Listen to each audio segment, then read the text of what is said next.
હલકી ગુણવત્તાના કાગળ ખરીદીના આરોપના મામલે કાગળ ખરીદી મુદ્દે રાજ્ય પાઠ્યપુસ્તક મંડળની પ્રતિક્રિયા સામે આવી છે। રાજ્ય પાઠ્યપુસ્તક મંડળના નાયબ નિયામક મનીષ બગેકારી પ્રતિક્રિયા સામે આવી। હલકી ગુણવત્તાના કાગળ ખરીદીના આક્ષેપ પાયા વિહોણા છે। મંડળ ટેન્ડર પ્રક્રિયા દ્વારા જ એજન્સીઓને વર્ક ઓર્ડર આપે છે। કાગળોની ખરીદી પહેલા લેબોરેટરીમાં ચકાસણી કરાતી હોય છે। લેબોરેટરીમાં ચકાસણી બાદ જ કાગળોની ખરીદી કરાય છે। ડિલિવરી બાદ મંડળ સરકાર માન્ય લેબમાં કાગળોની ચકાસણી કરાવે છે।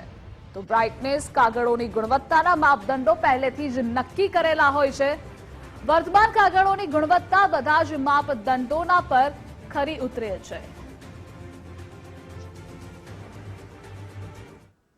અમારી ટેન્ડરની પ્રોસેસ આખી નિયત થયેલી છે અને એ ટેન્ડરમાં તે અમે એવી ટર્મ્સ એન્ડ કન્ડિશન રાખીએ છીએ કે પાઠ્યપુસ્તક મંડળને જેટલે પેપરની સપ્લાય કરવાની હોય એજન્સીઓ જેને ટેન્ડર લાગે એમને સૌ પહેલાં એમનું પ્રી ડિસ્પેચ ઇન્સ્પેક્શન સરકાર માન્ય NABL લેબ એપ્રુવડ હોય એના મારફત એમને પ્રી ડિસ્પેચ ઇન્સ્પેક્શન કરાવવાનું હોય।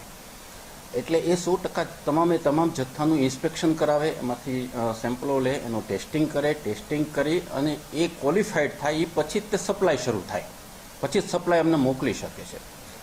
અને આ તમામ એજન્સીઓ માટેથી છે, જેટલી આવે એ બધી તમામ એજન્સીઓ માટેથી હોય છે। એટલે અને તેમ છતાં અહીંયા અમારી પાસે સપ્લાય આવે, માલ આવે, એ પછી વળી પાછું અમે તેમાંથી સેમ્પલ લઈ લોટ વાઇઝ અને એનું ફરીવાર ટેસ્ટિંગ કરાવડાવીએ છીએ અને એ અનધર સેકન્ડ ઓપિનિયન લઈએ છીએ અને જે પહેલું ટેસ્ટિંગ કર્યું હોય એની પણ બીજી સરકાર માન્ય લેબોરેટરીમાં કરાવીએ છીએ। એટલે એવા કોઈ તથ્ય નથી આક્ષેપ।